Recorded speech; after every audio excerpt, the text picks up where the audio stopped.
All right, second book out of this drive-through order. Again, I thank people who use my affiliate link because it allows me to check some things out. This is Crownphage, Volume 1, Stone Tears. I heard about this relatively recently. I think it was Red Mage GM, but don't quote me on that.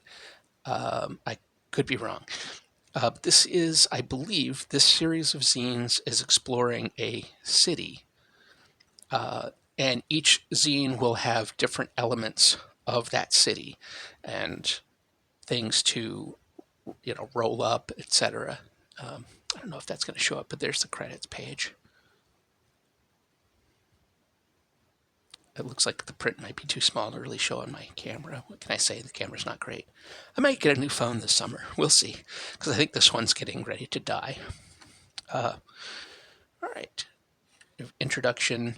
Running a city campaign is hard. This is a common statement among DMs, despite the many books that provide guidance on creating and running fantasy cities such as Into the Citadel, Worlds Without Numbers, and Blades in the Dark. Equally amazing books, City of Ashes, Cursed Scroll number 6, which I haven't checked out yet, Lankmar, City of Thieves, Parsantium, City of Crossroads, and Tolis, the City by the Spire. Despite so many resources, GM still consider city campaigns challenging. Why? Well, it goes on.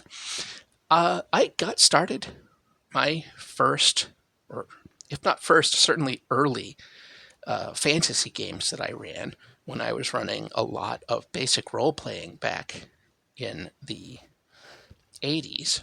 I like that map. I just like the colors on that.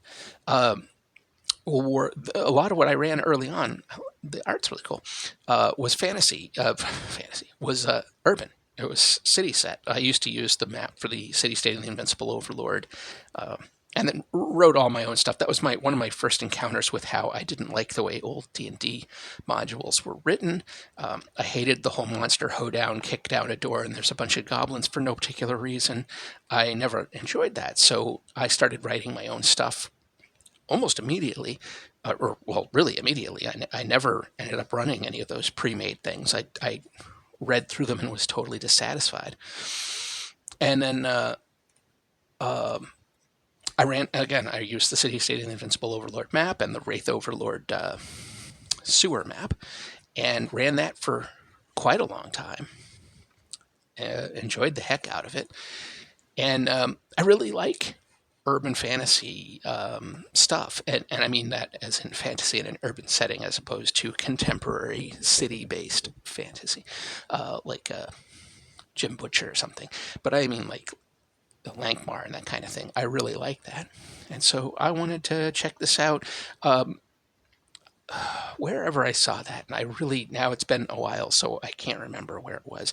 I believe they said that they liked the second or third volume better than the first, but I figured I would just start at the beginning. And we'll see if I end up picking up some more. I'll give it a read and check it out, and we'll see.